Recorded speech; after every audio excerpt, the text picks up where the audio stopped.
So can you start out by telling us your name and spelling it for us? Sure, it's Joseph M. Sima, and it's S-I-M-A. And Joseph, what's your connection to Kent State? Okay, I was a junior when the Kent State shootings took place, and I graduated the following year, June of 71. And what are your memories from that period, early in May? Well, they were kind of shocking, traumatic, hard to believe, kind of thing. Especially when I arrived back on Sunday evening, because I used to go back home to Cleveland on the weekends. Came back and, it looked like a war zone with little tanks and huge helicopters and, soldiers with bayonets and machine guns on Jeeps. It was unbelievable. What else do you remember? Maybe you could just take us through your memory of the time you were there. Okay.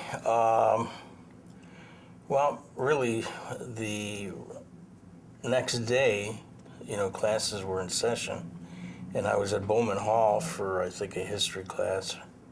And what happened is the National Guard was posted outside almost all the rooms. There were so many rooms, and they had rifles and bayonets, and there was word that was getting around that there was going to be a noontime rally and at the Commons, and we also heard that it was not supposed to take place, so whatever.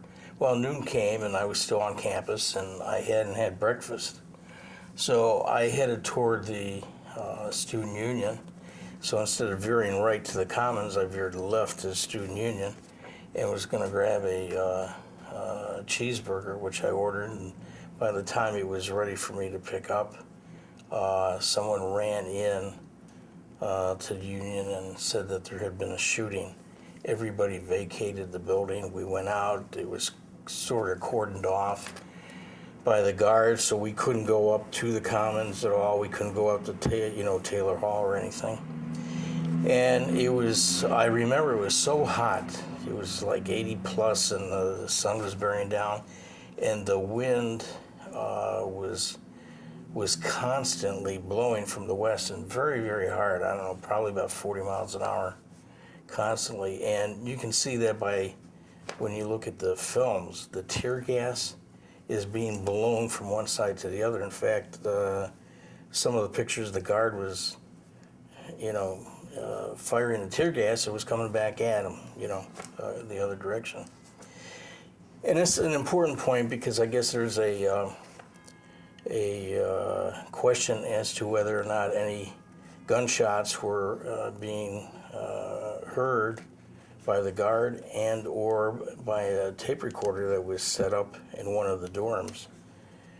And what happened from there was there'd be no way for a handgun, which I'm going to go into in a little bit, to be heard from where it was shot by the Pines, by Prentice Hall parking lot, which is where the kids were shot, all the way back and back of the guard and so on, because I used to run track and coach track, and your starter pistols are like a small caliber gun.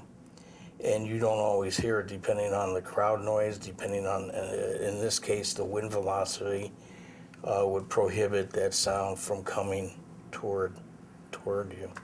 So anyway, it's going to be interesting how that turns out when they do their investigations on the tape recording that I guess are underway. But that's one factor to look at. Doesn't mean it wasn't there, but... what else? Okay, so about 1 o'clock, maybe a little bit before 1 o'clock, we were told that campus was closed to go home. So I came back, and there were three kids going toward Glen Morris private apartments, and I passed them up because I walked fast, and they were talking about a student in a gold sport coat that had a gun. Did you see him? And I didn't think anything of it, so I just kept on going. I'm in a rush to go pack and get out. And 11 o'clock that night, Channel 3 News, WKYC, there was the person with the gold sport coat and a gun. And I recognized him. He was pretty much known as a informer for the campus police and FBI. He used to take pictures, try to infiltrate different groups, and anti-war groups and stuff like that. And he was also known to, do some illegal things with guns, including some things that the administration and campus police mentioned. And I didn't know this at the time, but it's in books. So anyway, the next day I said, I'm going to call the FBI and tell them what I know about this kid. Now, even though he's an informer for them, okay, they need to know that he was doing some illegal stuff and some wild things, and it would help them out in the investigation. Well, I gave them all the information, and they thanked me. And I said, well, he even went down to meetings down in Washington, And they said, well, thank you. We're going to get back to you. You have some very interesting information for us. So that's what happened.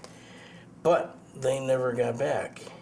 And not only did they get back, the film that I saw of him with the gun and then running, and I guess he was stating he had to shoot to protect himself, disappeared. WKYC didn't have it. I checked with New York, their archives didn't have it.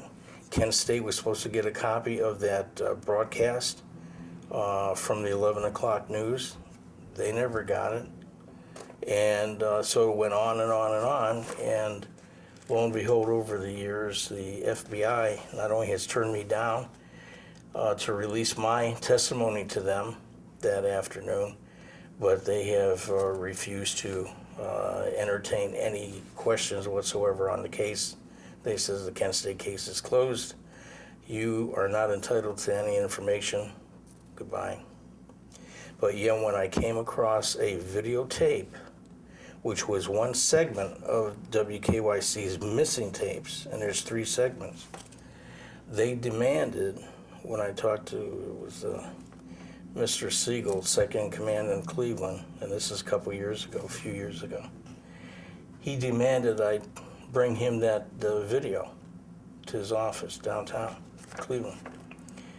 And I says, I'd be more than happy to, but I says, I need a court order for it first. He never contacted me after that. But anyway, it's been one of these things where the event took place and the people that are supposed to investigate and get back to you or get back to the public or whatever, they just don't do it. And this is why we go around and around and around for 40 years in a circle. We don't know what actually happened. We suspect that we know. I have a lot of information that points that, it was triggered by the informant. There's witnesses. There's 3 witnesses. He admitted it on 3 different occasions, on 3 different dates. And, but what happens? If you have a agency or a body of government that will not, come clean, you're stuck, and that's where we're at today. And that's why we're doing this 40 years after the fact, because the FBI did their job, but they didn't do it properly. In other words, they covered up, but for what reason? Anyway, I digressed more than I wanted to. So, what I wanted to say, if I can, is everybody knows about the Nixon situation and going into Cambodia. My question is, and these are questions, this is part of truth too, finding out why. Why did he do that? That weekend across the United States is a very active weekend for college campuses. May Day weekend. Why he did it then doesn't make sense. If he didn't want demonstrations, why would he do it then? He was under no obligation to inform the people anyway, whether he was doing something or not. Number 2, the Teamster strike. Coincidental. There were several states that were involved. It was settled April 29th. For some reason, Ohio didn't settle, and for some reason, the Guard was put in Northeast Ohio to protect, I guess, cargo going through and those that were on the job working. Well, my question is, what happened with the rest of the state of Ohio?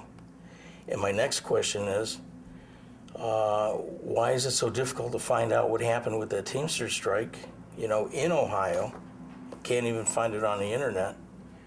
And then I find out not too long ago that it was a wildcat strike, which, being in the labor area for about 37 years, it puts a whole new twist on that strike and what was required, of government. What's the next thing? Friday, why is there a motorcycle gang coming into Kent? That's not normal. Doesn't happen.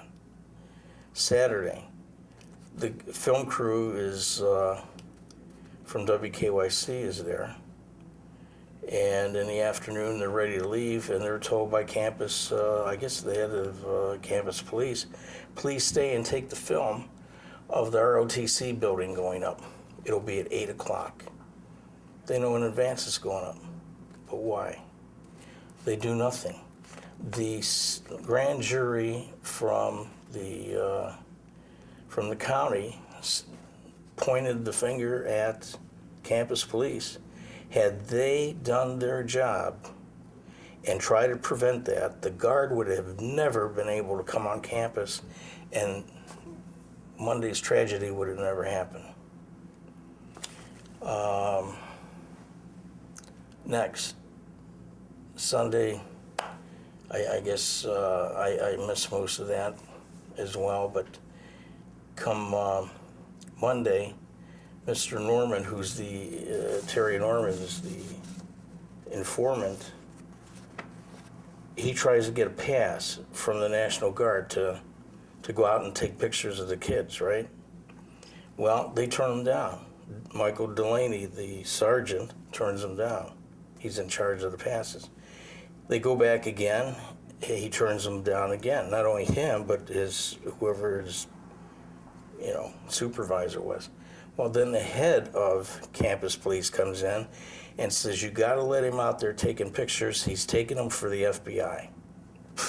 He gets the pass. Now, that's one thing, but why is he carrying a gun, a concealed weapon? Now, if nobody knows about it, then it's on Mr. Norman. But if somebody knows about it, it's on them. And I have proof with the film, sound film, that the campus police, one of the head officers, knew and stated it, that he was armed. And so therefore the responsibility and state liability turns over to them. Okay? And what else did I have to say? One other thing. I went to 2 years of law school. That's why I'm expounding law. I'm not even to first base where your father was. He was a great man. He really was. And people don't appreciate that, but the film that you did is really well done.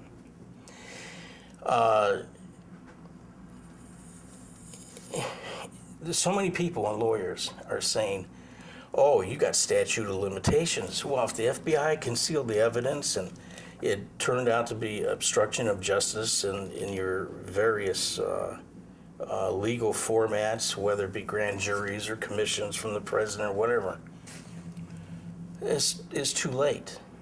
No, it's not too late. Because if your dad was here today, he would tell you that if law enforcement is involved in a deliberate cover-up, a concealment of evidence that will sway the case anyway, okay, the statute of limitations does not take effect and does not start. The clock doesn't start until after, and I mean after it is exposed by the government or whoever exposes it to the general public. That hasn't been done yet. That's why we are here today, because it hasn't been done. The FBI says, case is closed. We're not looking at any other evidence. They're the ones that have the evidence and it's buried. One final thing, and I won't belabor the point. I have a friend, very smart man. I don't know, he's got to have 180 IQ. He's an elderly gentleman. Really, he's like your father, a real smart guy. And he got my information, packaged a little bit bigger than that one. And he took it to 2 FBI fellas that he knows in Northeast Ohio, actually outside the Akron area.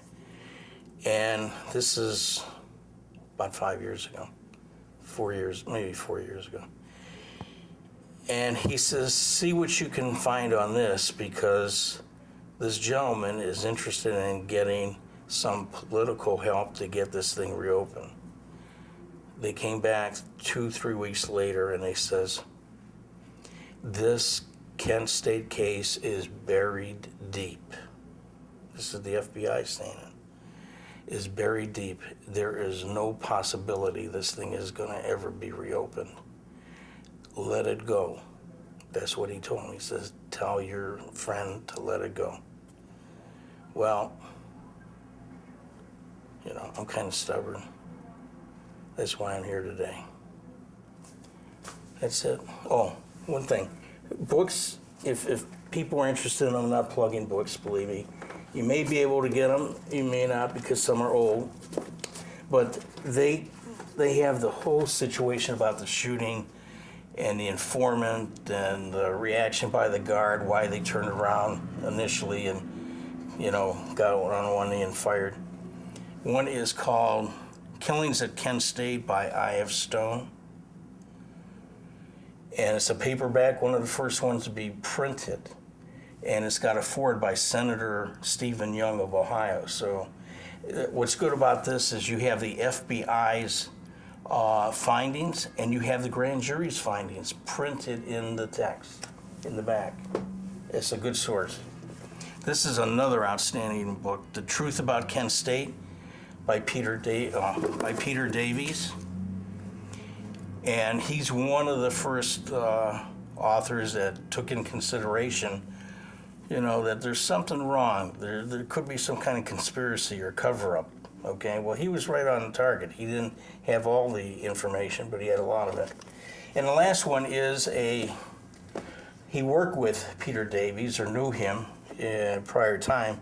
This is a fairly new one. This is from 1995, and you should be able to get this. This is by William Gordon, Ford Den in Ohio.